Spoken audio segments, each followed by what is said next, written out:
할렐루야.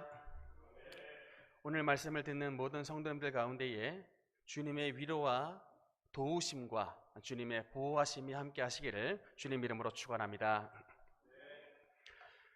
제가 예전에 군대에 있을 때에 동료들이 저에게 붙여줬던 별명 하나가 있습니다.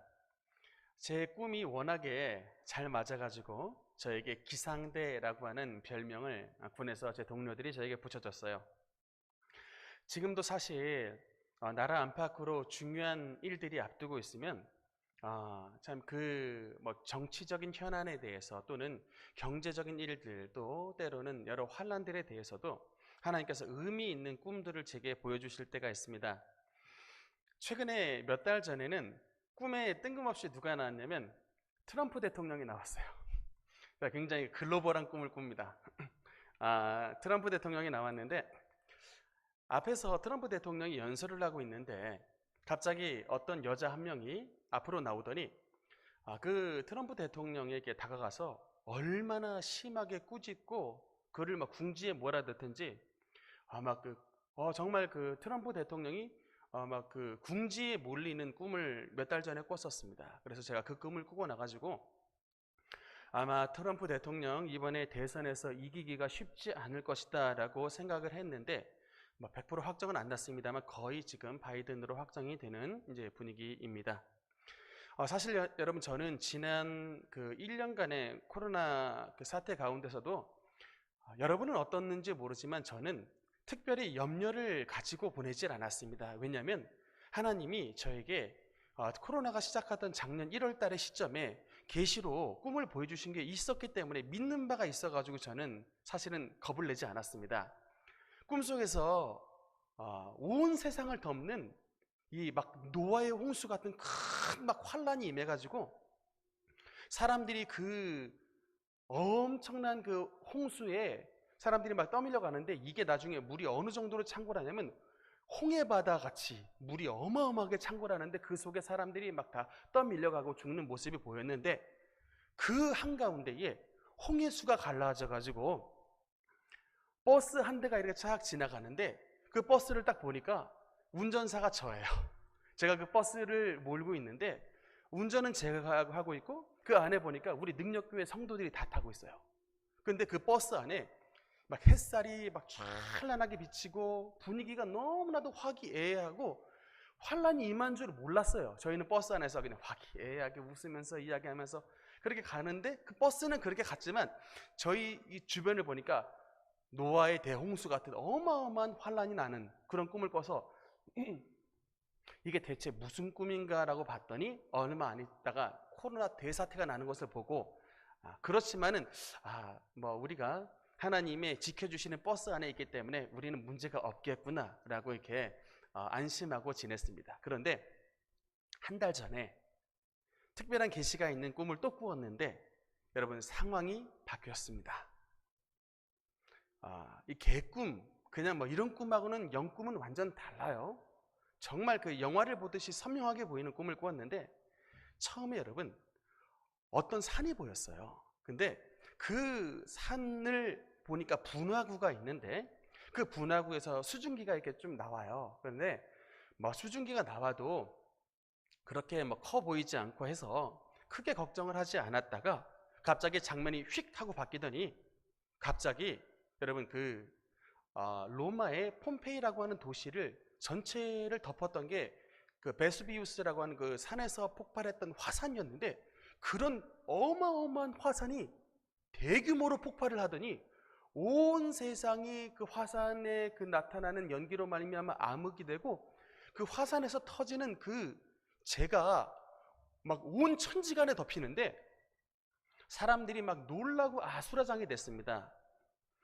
그래서 다행히 저와 우리 교회 이제 교역자들 목사님들이 어떤 건물 아래에 서 있었는데 저희가 서 있는 곳에는 그 화산재는 날아들지 않았습니다.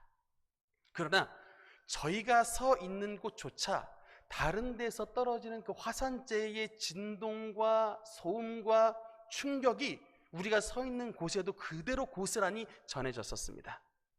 저는 이 꿈을 꾸면서 이게 사실 코로나의 대규모 확산인지 아니면 진짜 뭐 백두산이 터져가지고 대규모 분화가 나타나는지, 아니면 경제 대공황이 나타날는지, 그거는 좀 두고 봐야 알겠지만 분명한 건 머지않아 여러분 조만간 우리나라에 분명한 어려움이 예비되어 있다는 것은 여러분 분명합니다.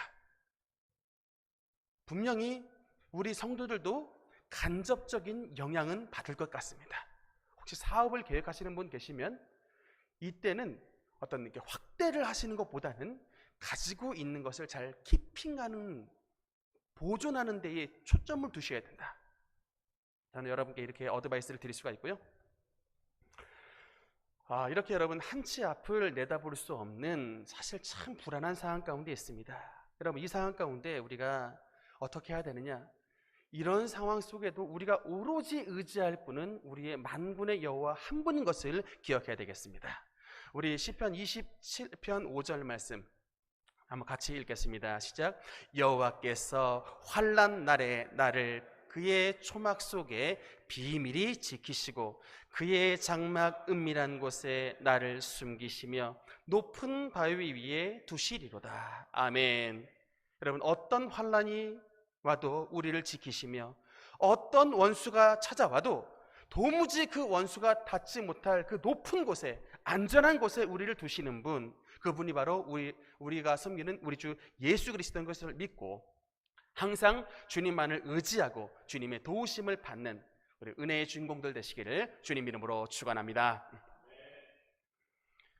여러분, 성경은 말씀하기를 요한복음 10장 10절에 도둑이 온 것은 도둑질하고 죽이고 멸망시키려는 것뿐이요 내가 온 것은 양으로 생명을 얻게 하고 더 풍성히 얻게 하려는 것이라고 성경은 말씀하시고 있습니다. 예수님께서 왜 하늘의 보좌를 버리시고 이 땅 가운데 오셨느냐?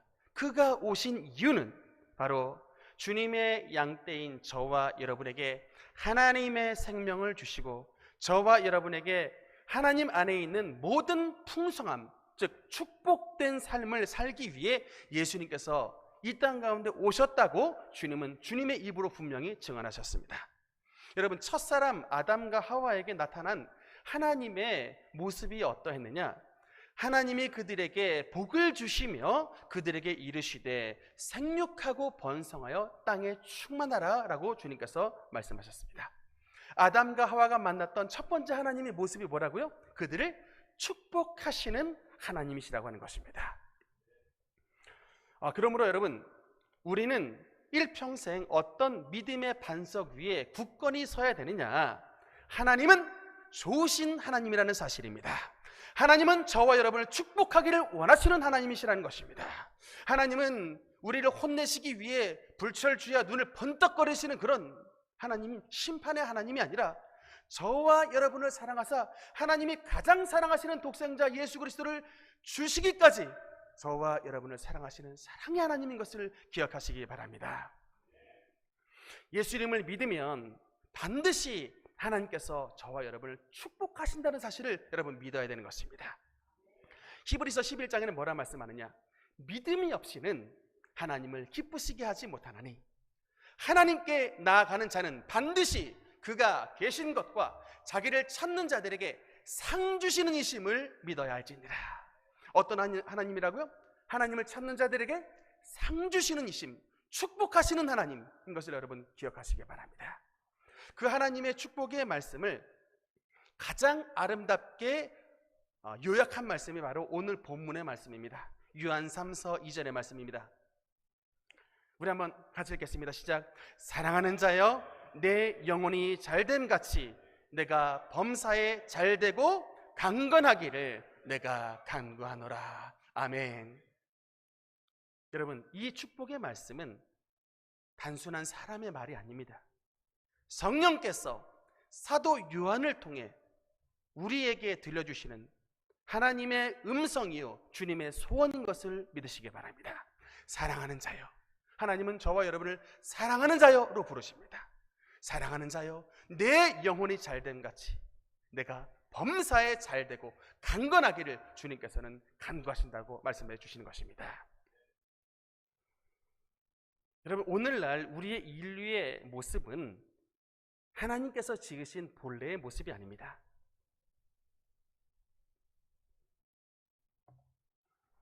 한 보고에 의하면 해마다 아프리카에서 태어난 아이들이 음식을 제대로 먹지 못해서 영양 결핍으로 죽는 아이들이 한 해에 무려 1,500만 명의 아이들이 목숨을 잃고 있다고 합니다.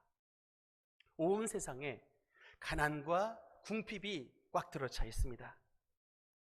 현재 지금 우리나라뿐만 아니라 세계에서 가장 잘 사는 나라인 미국에서 코로나 질병이 돌아서 무려 지금 확진자가 1,500만 명의 확진자가 현재 미국 땅에 있고, 그 질병으로 인해 23만 명이라고 하는 엄청난 사람들의 목숨을 빼앗겼습니다.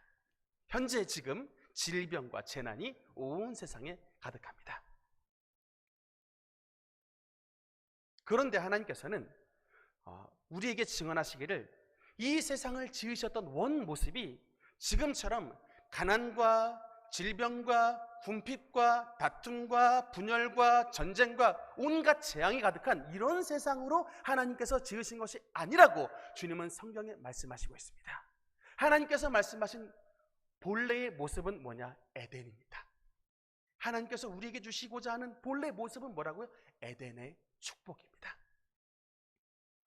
여러분, 하나님께서 아담과 하와를 처음 지으셨을 때 이 분들이, 우리의 조상들이 처음에는 옷을 입지 않았다고 했습니다.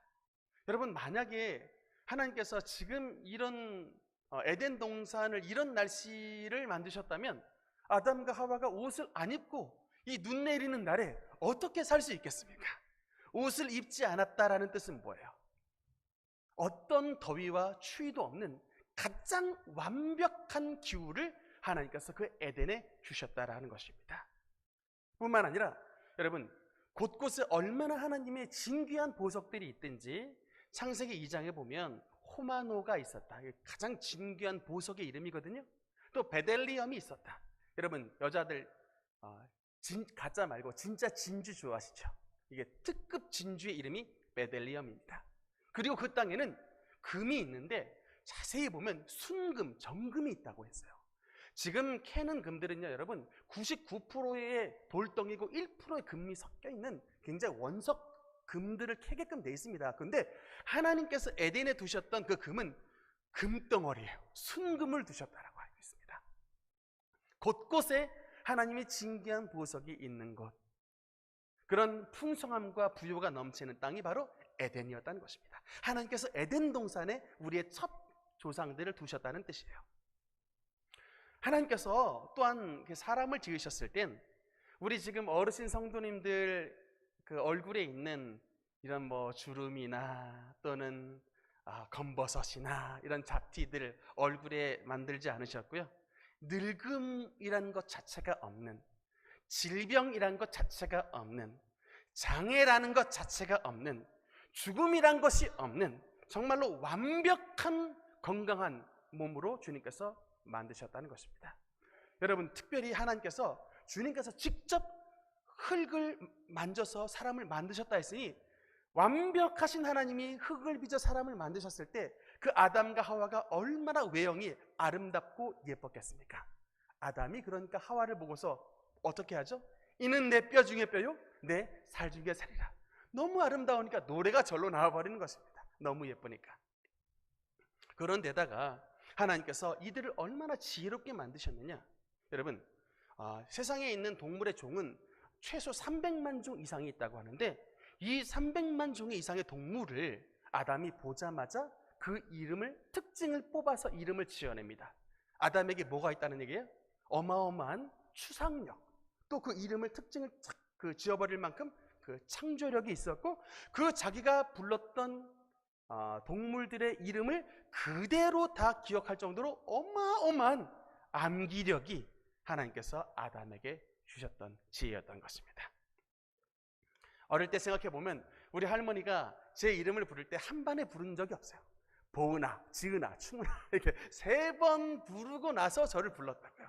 우리는 우리 아이들 이름 하나 제대로 부르기도 어려운데 이게 이런 머리가 하나님이 애초에 만드신 창조의 원형이 아니고 변질되고 타락한 결과 이런 머리가 됐다는 것입니다.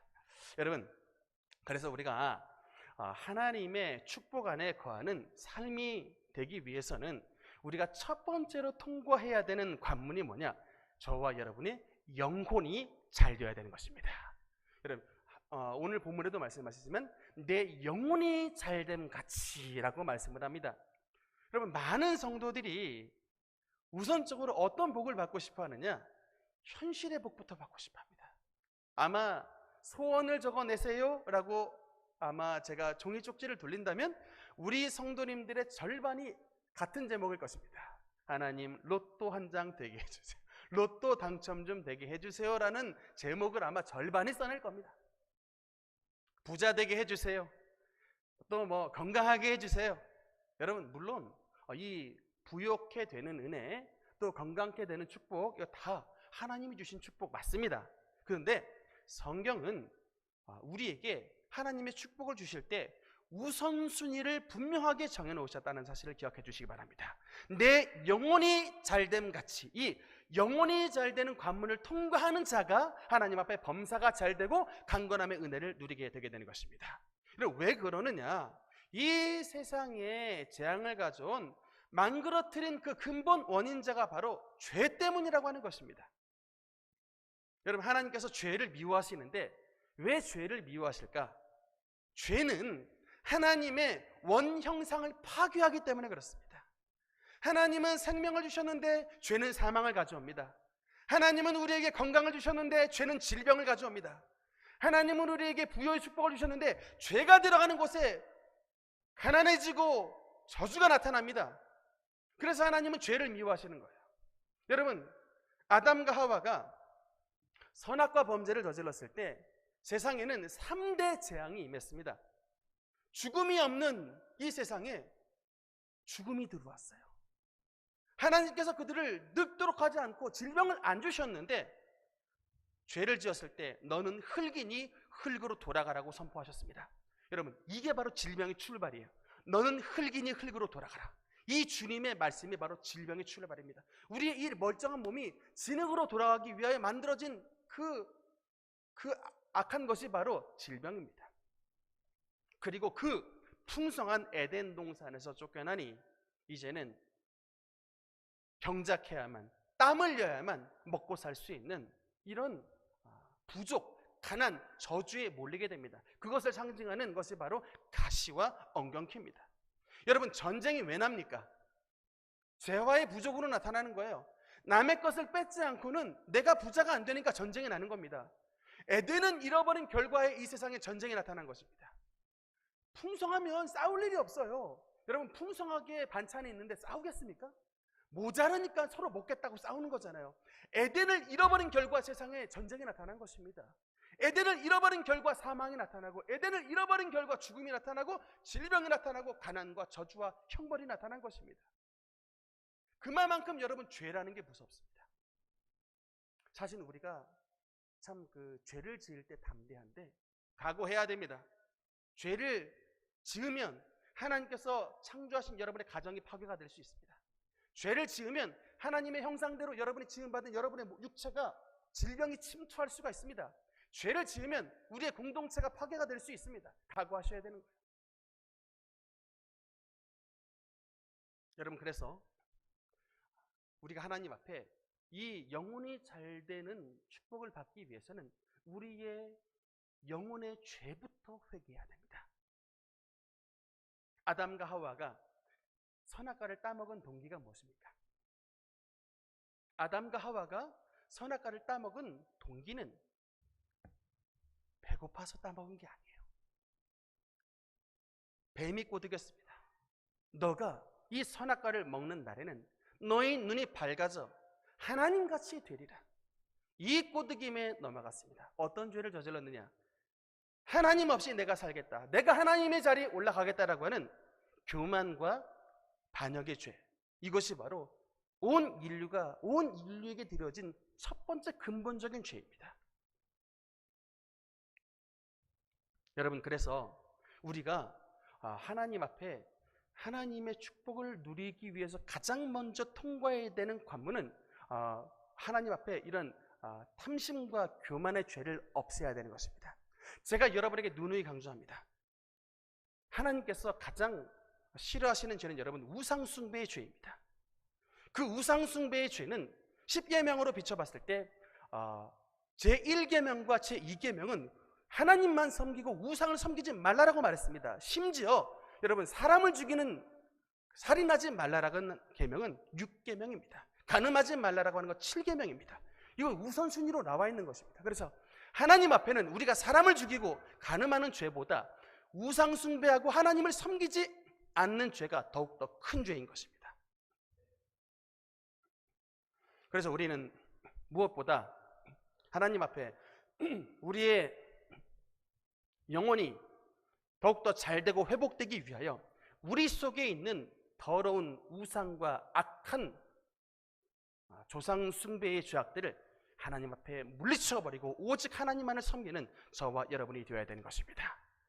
비록 여러분 가정 가운데 조상 제사와 우상 숭배를 하지 않는 사람이라 할지라도 성경은 말하기를 탐심은 우상 숭배라고 말했습니다. 여러분 이 탐심이 뭐예요? 내 욕심을 하나님의 자리에 놓는 것입니다.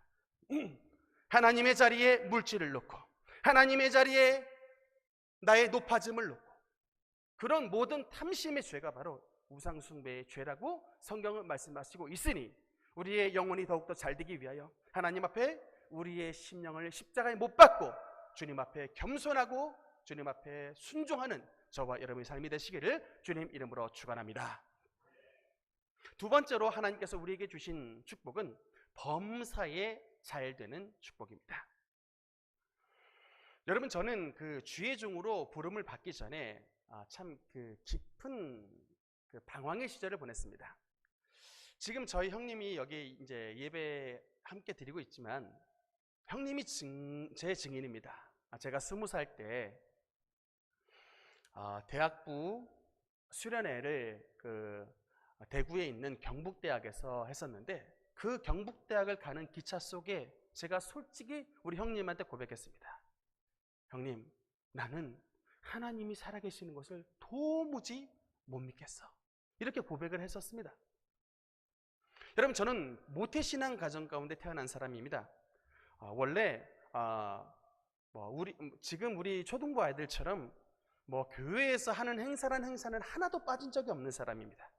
어린이 행사에 다 참여하고 성경 암송대회니 퀴즈대회니 빠짐없이 참석하고 중고등부 때는 학생부 대표도 지내고 교회 어른들한테 참 칭찬 많이 받으며 자랐던 그런 사람이었는데 문제가 뭐냐면 제가 20년 동안 신앙생활을 했는데 우리의 가정의 형편이 나아지지가 않는 거예요.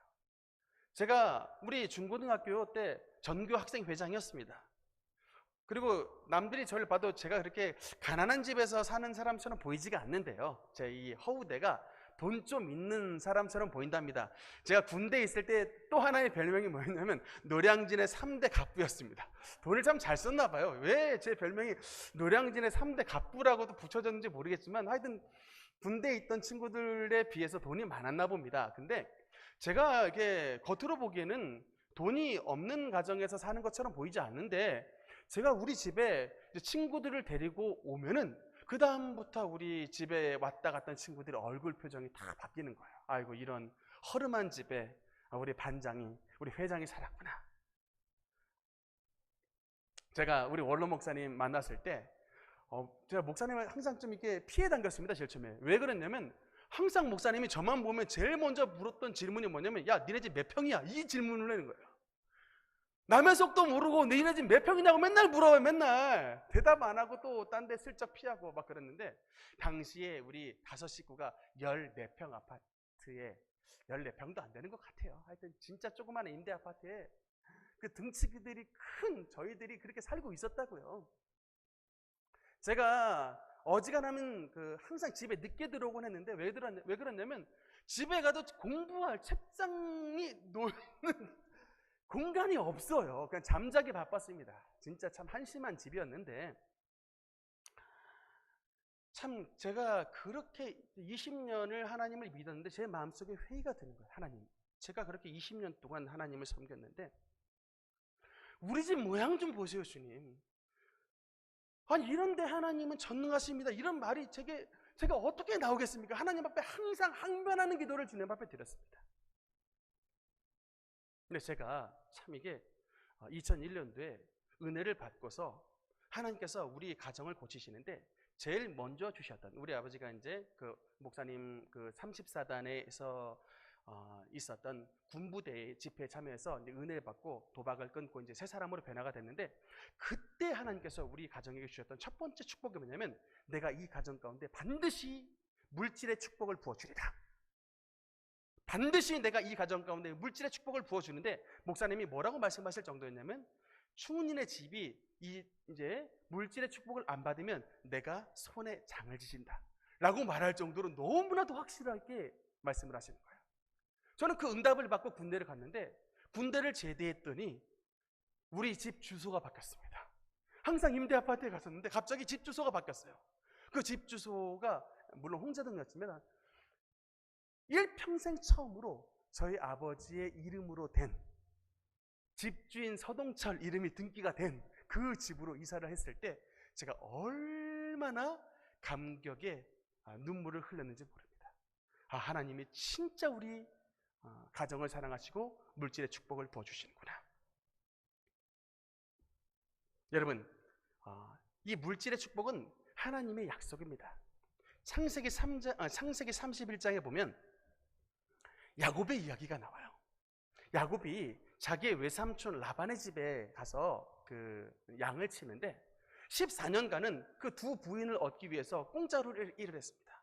근데 이렇게 이제 일을 하다가는 자기도 이제 완전히 할아버지가 되니까 안 되겠다 해가지고 자기 그 이제 장인 영감한테 찾아가서 딜을 합니다. 뭐라고 딜을 하느냐? 장인 어르신, 이 양떼들 가운데 아롱지고 점있고 얼룩진 것은 전부 다 장인 영감의 것입니다. 그리고 여기에 양떼들, 흰 양떼들에서 흰 양떼들만 두되 거기서 나온 양떼들 가운데, 이 흰 양떼들이 낳은 새끼들 가운데 아롱지고 점있고 얼룩진 양떼들만 제 몫으로 하겠습니다. 여러분이 만약에 장인 어른의 입장이라면 이런 이 사위의 제안을 듣고서 어떻게 하겠습니까?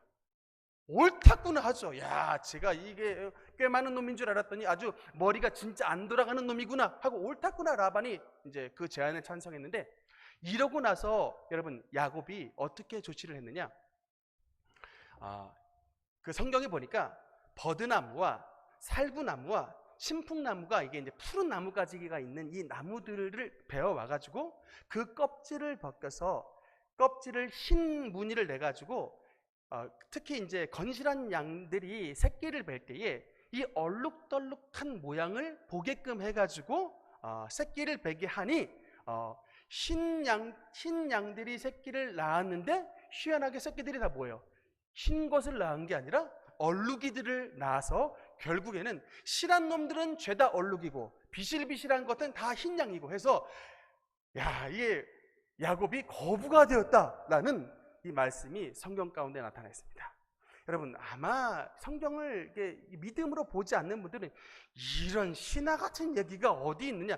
여러분, 유전의 법칙이 여기에 통용이 됩니까? 안 됩니까? 흰 양들이 교미를 해가지고 낳으면 당연히 상식적으로는 흰 양떼들이 나오게 되는 거예요.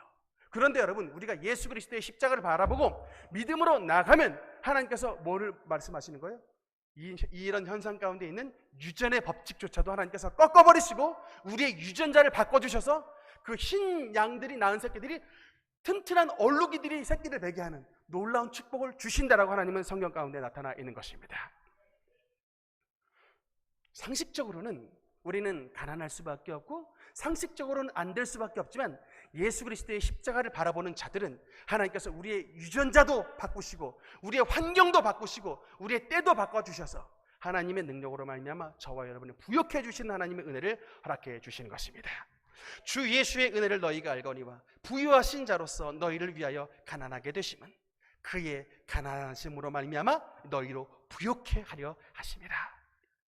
여러분, 하나님 앞에 그러므로 어떤 사업을 시작하든지 또는 직장에서 어떤 지혜가 필요하든지 간에 모든 일을 계획하기에 앞서서 하나님의 선물인 예수 그리스도의 십자가를 바라보고 그분의 십자가 안에 있는 부요의 은혜로서 하나님 앞에 체험을 받고 인도함을 받는 저와 여러분의 삶이 되시기를 주님 이름으로 축원합니다. 마지막 세 번째는 주님 안에 거하는 그 삶에 주시는 축복은 바로 강건함의 축복인 것입니다. 사랑하는 자여, 내 영혼이 잘됨 같이 내가 범사에 잘되고 강건하기를 내가 간구하노라. 여러분의 강건함, 건강함은 하나님의 소원인 것입니다.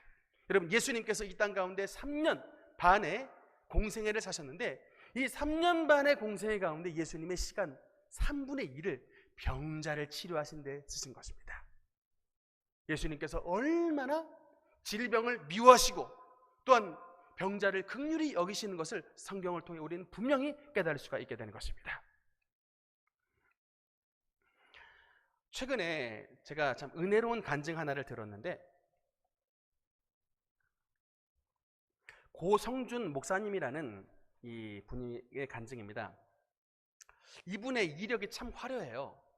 이분은 서울대 수학과를 나오셨고 미국의 UC 버클리에서 수학 박사 학위를 받으신 분입니다.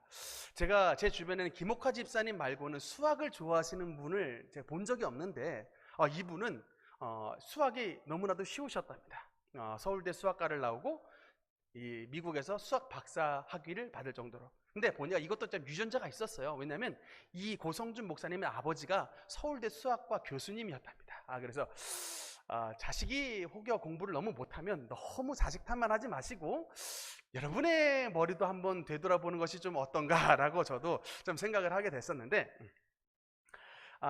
이제 이분이 이제 서울대 수학과를 가고서 이분도 이제 우리나라 모든 그 학생들의 목표가 서울대 아닙니까? 서울대만 가면은 인생의 이제 꽃길이 펼쳐지고 그야말로 모든 행복의 길은 열린다. 그렇게 이제 믿고서 그렇게 열심히 공부를 했는데 이분 말씀이 6개월, 대학 입학 한 6개월 지나니까 약발이 다 떨어지더래요. 왜 약발이 다 떨어졌냐면 학교에 갔더니 다 전국에서 수학 잘하는 사람 다 모였지 않습니까? 그러니까는 일단 난생 처음으로 그런 등수가 적힌 성적표를 받아봤대요. 항상 자기가 성적표에 1 이렇게 써 있었는데 서울대 수학과에 전국에 내노라 하는 수학 잘하는 애들 다 모이니까 난생 처음 성적표를 받아봤는데 자기의 등수가 충격이었답니다. 결코 행복하지가 않았고 또 그 당시에 한참 대한민국에 민주화 운동한다고 해가지고 막 그 서울대 학생들 가운데도 많은 그 학생들이 막 죽어가고 이제 부상을 당하는 걸 보면서 참 이게 마음에 이제 행복감이 떨어지고 그래서 이제 결심을 했답니다. 에라 1년간 그냥 미친 듯이 한번 놀아보자 결심을 해가지고 뭐 술집이니 뭐 어디니 하여튼 놀 수 있는 데는 모든 곳은 다 가서 이분이 놀아보셨답니다. 인간이 놀 수 있는 모든 곳은 다 가봤다라고 증언을 하셨는데 이분이 하신 말씀이 이제 이것도 참 그 수학의 법칙이 작용하여서 뭐냐면 한계 효용 체감의 법칙이 작용하더랍니다. 이게 뭐냐면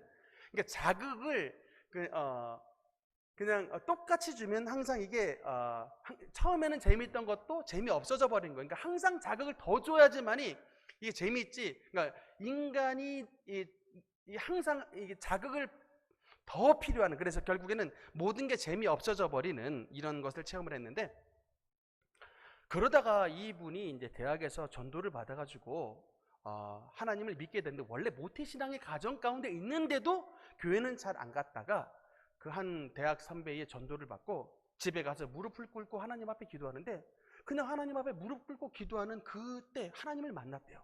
하나님 계시면 제발 저에게 찾아와서 저에게 하나님의 살아계심을 좀 나타내 주세요 라고 그냥 간절하게 기도를 했는데 그날 밤에 하나님을 만났는데 그렇게 그냥 갑자기 알지 못하는 눈물이 나면서 펑펑 울고 그래서 이제 다음날 일어났더니 온 세상이 막 다 이뻐 보이더래요. 여러분, 그러니까 세 사람이 된 사람들의 이 공통점이 있습니다. 만물이 다 예뻐 보이는 거예요.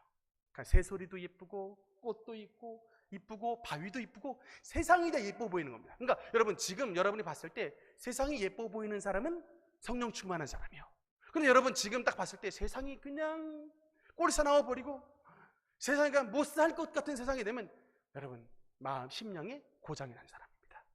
근데 성령 충만한 사람은 그럼에도 불구하고 세상이 예뻐 보인대요. 그런데 자, 이분이 여러 가지 이제 간증을 하셨는데 그 미국의 박사학위를 받고 오셨는데 박사학위를 6년간에 걸쳐서 박사학위를 받고 오셨답니다. 그 박사학위도 원래는 그냥 다 하마터면 6년간의 박사학위를 통과하지 못하고 6년을 날릴 뻔하다가 꿈에 하나님께서 기적적으로 그 문제를 풀게 해주셔가지고 그 논문이 드랍되지 않고 통과를 하는 바람에 이제 박사학위를 받게 됐는데, 이분이 딱 이제 한국에 들어오셔가지고 하나님께서 기도원에 갔는데 너 주의 종이 되라고 말씀을 하셨대요. 원래 이분도 수학을 잘하셨지만 수학 가르치는 교사를 하면서 선교 사역을 하겠다라고 하게 마음을 먹었는데 한 번도 목사가 되겠다고는 생각을 못했답니다. 그 이유가 있는데, 이분이 왜냐하면 수학을 굉장히 잘하시는 분인가 하면 뭐를 제일 못하셨냐면 선천적으로 말더듬이가 있었대요. 말더듬이. 그러니까 이게 그래서 세상에서 제일 어려운 게 발표하는 것이었답니다. 세상에서 가장 싫었던 게 국어 시간에 선생님이 일어나가지고 학생들 보는 앞에서 책 읽으라. 아주 지옥 같은 시간이었대요. 그래서 교회에서 자기 보러 대표 기도하라 그러면 아주 그냥 등뜨리에 땀이 막 절로 나버리는, 항상 그래서 막 도망댕기고 그랬던 분이었는데 하나님께서 이랬던 자기에게 목사가 되라라고 말씀하셨답니다. 여러분, 그러니까 진짜 이게 저도 설교를 하고 있지만 앞에 서가지고 이게 말이 더듬어지는데 설교를 해야 된다. 이거는 참 생각하기 힘든 상황인데 이분이 그래서 이제 간증을 하시는 거예요. 말더듬이를 어떻게 이제 이분이 나중에 여러분 동영상 보시면 알겠지만 말을 안 더듬어요. 말을 굉장히 잘하세요. 유창하게 굉장히 잘하시는데 자기가 원래 말더듬이였답니다. 그것도 부인 35살까지 말더듬이였대요. 근데 이제 그럼에도 불구하고 하나님께서 목사가 되라고 말씀을 하셔가지고 강대상에 처음 섰는데, 강대상에 설교를 하라고 처음 딱 섰던 그날 하나님의 설교를 시작하는데 설교를 시작한 그 시점부터 말더듬이가 바로 사라졌대요. 그래서 이 설교를 들었던 다른 사람이 놀란 게 아니라 자기의 부인이 놀랐답니다. 그렇게 연애할 때서부터 비롯해서 지금까지 자기 살 동안 항상 말을 그냥 떠듬떠듬하면서 그렇게 힘들게 말했던 게 자기의 남편이었는데 강대상에 서서 하나님의 말씀을 증거한 순간 껍데기는 남편이 맞는데 이게 자기 남편이 아니에요. 이렇게 말을 잘할 수가 없다. 자기도 너무나 희한하더랍니다. 거짓말 같은 기적이 나타나서 설교를 하려고 입술을 떼자마자 순식간에 말더듬이가 고쳐지고 그 이후로 20년 동안 단 한 번도 말더듬이를 경험하지 않고 유창한 하나님의 사역자가 돼서 지금도 여러 이 사람들에게 하나님의 은혜를 끼치는 능력의 종으로 부름을 받았던 것입니다. 여러분, 제가 여러분께 무엇을 말씀을 드리고 싶냐면 우리의 영혼과 육체의 치료는 하나님을 믿는 저와 여러분에게 주시는 하나님의 선물이라는 사실을 반드시 기억해 주시기 바랍니다. 많은 사람들이 마음서부터 꺾여 있어요. 내가 곧 병고침 받아야지, 내가 하나님의 치료함을 받아야지, 이런 간절한 소망 자체가 없이 그냥 병 생기면 병원 가서 약 받아오고 몸 조금 아프면 병원 가서 침 맞아오고 그냥 그렇게 지내시는 분이 많습니다. 그런데 여러분, 분명한 건 물론 그렇게 받아도 치료는 받는데 하나님의 치료와 의학적인 치료의 근본적인 차이가 있습니다. 여러분도 아시다시피 여러분, 사람은 외형도 유전하지만 질병도 유전합니다. 그러니까 내가 간이 나쁘면 이 나쁜 간은 사실은 위를 거슬러 보면 우리 아버지도 간이 나빴어요. 그러니까 이 나쁜 질병조차도 자식들에게 내려갑니다. 그런데 여러분, 대부분의 의학 기술은 이런 유전적인 질환을 고치지 못해요. 그냥 누르는 것입니다. 그냥 완화를 시키는 것입니다.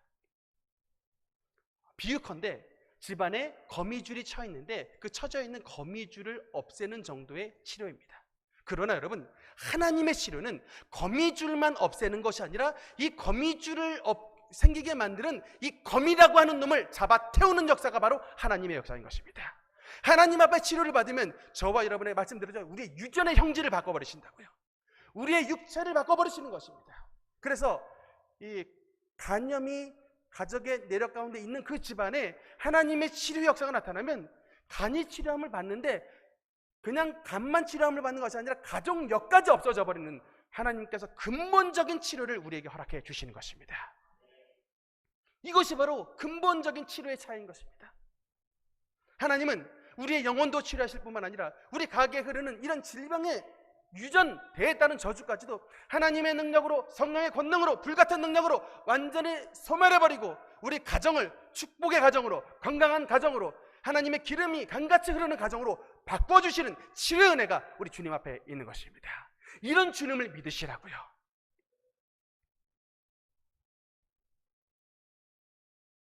여러분, 치료는 하나님의 은혜에 속해져 있는 하나님의 축복입니다. 내 이름을 경외하는 너희에게는 의로운 해가 떠올라서 치료하는 광선을 바라리니 너희가 외양간에서 나온 송아지같이 뛰리라고 말씀하셨습니다. 그러나 이런 치료는 아무나 쉽게 받을 수 있는 은혜가 아니라 여러분, 제가 말씀드렸다시피 하나님의 성령이 우리에게 임하실 때의 권능의 역사입니다. 가만히 있는다고 그냥 쉽게 받는 것이 아니라 하나님의 성령이 임하여 우리 속에 있는 죄악과 우리 속에 있는 더러운 귀신의 역사를 몰아내고 하나님의 권능이 나타날 때에 바뀌는 하나님의 능력이 바로 치료 역사이기 때문에 우리가 그 은혜를 받기 위하여 주님 앞에 작정하고 기도하고 우리 주님 앞에 금식하며 기도하며 우리 주님 앞에 마음과 정성을 다해 기도하는 사람이 될 때에 하나님께서 여러분의 가정과 삶 가운데 부어주시는 놀라운 성령의 은혜라는 사실을 반드시 기억해 주시기 바랍니다.